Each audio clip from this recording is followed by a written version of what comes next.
mga mami, share ko sa inyo yung first nutrition month ni George. Ito yung costume na ginawa ko sa kanya. Bago yan, sobrang excited ko niyan.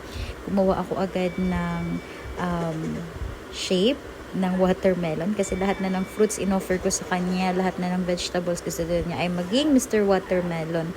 Kaya gumawa ako ng damit niya out of box ng Angels. And yan na siya, ginamitan ko lang ng cartolina, blue, white and red. The reason why there's a blue kasi nga yung hat niya na binili ni daddy niya ay may blue. So ayan, para lang mag-match. Tuwang-tuwa na siya dyan nung ginawa ko yan. Tapos ilang beses niyang minomodel sa mga titos niya. Sabi niya super cute daw ng gawa ni mom. And ayun, ayan, nakailang take kami niyan.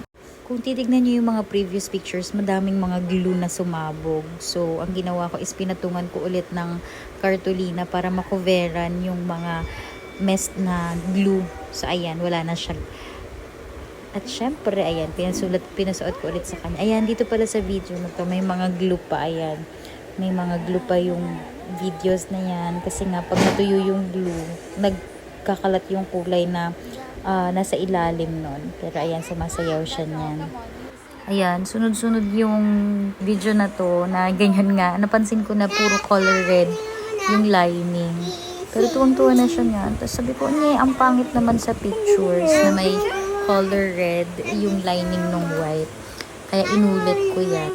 Pinatungan ko ng cartolina ulit. Ito yung before, tapos ito naman yung after na. O, diba, clean na to. Bago pala yung event, binili namin siya ng mga new shoes. Kasi napansin namin ang daddy niya na sira na pala yung favorite niyang shoes na Mickey Mouse din. So, ayan, bumili kami ng 5 pairs ng Mickey Mouse shoes.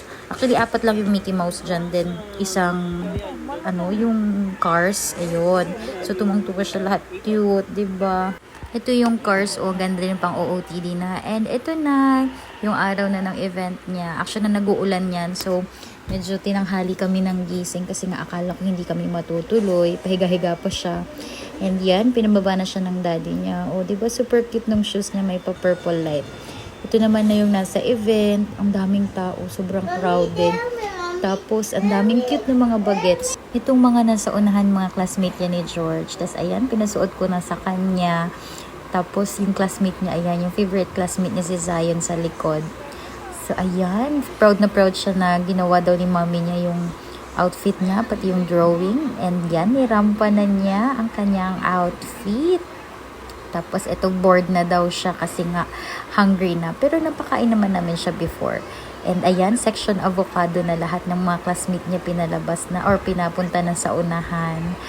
Tapos ayan, ito ay section dalandan yung mga naka-green. Hirap na hirap akong mag-video niyan kasi yung mga nanay nagpuntahan na sa unahan. So wala na akong makita.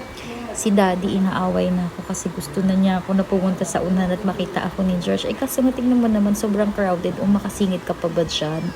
Tapos, ayan, hanap ako ng, tining ko kung pwede akong tumungtong kaso feeling ko malalaglag ako kaya wag na lang. Ayan, kung kani-kaninong likod na yung na-videohan ko at kani-kanino ng anak.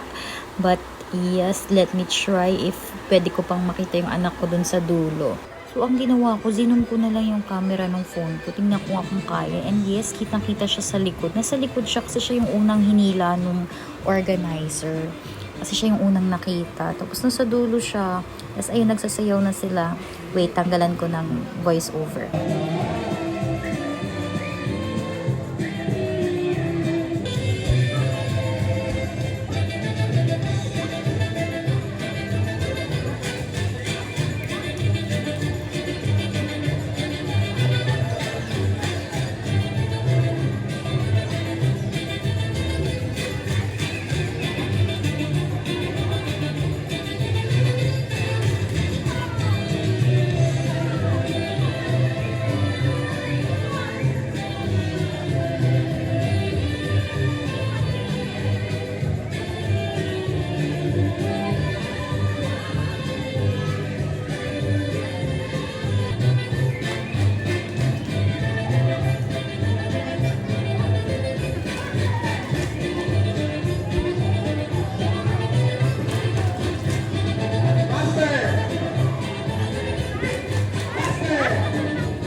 po natin yung mga bata. Okay, ayan po. Balik na. Ayan, hinahanap na niya ako, o diba? Ayan, kinuha ulit sila kasi i-judge na yung kanilang mga outfit. O diba? Sobrang cute. Itong naka-watermelon, classmate yan ni George. Sobrang cute na cute kami dyan ni Daddy kasi laging nakasmile. Tapos sunod lang din ang sunod kay teacher. Ito naman si Joy Lee, yan yung pinaka-baby nilang classmate. Laging kinikare ni George yan kasi baby pa daw. So, yan. Tingnan mo, nagmoryot na. But look at George. Purong bored na yung itsura. Tapos dito nakasimangot siya kasi tinawag siyang baby. Ayaw niyang tinatawag siyang baby. Nung nakita niya na ako, nag-smile siya kasi alam niya po gagalitan ko siya dahil nakasimangot siya. O diba? Smile. Smile lang smile yung anak ko. And yan. Ayan, inalign ulit sila to check their costumes. O diba, super behave lang siya. Pero hinahanap niya pa din ako kung andyan ako. Hindi niya ako makita kasi ang dami ng nanay sa unahan. Yung mga coordinator, pinapasmile siya, tapos inayos pa yung hat niya. Ayan, smile daw siya. Pero hindi na siya tinawag na baby. Kasi mukhang nadala na si ate. Umayaw na sa baby. Tingnan mo naman si Zyla. Super cute. Smile lang smile. O diba, another pakwan. Super cute.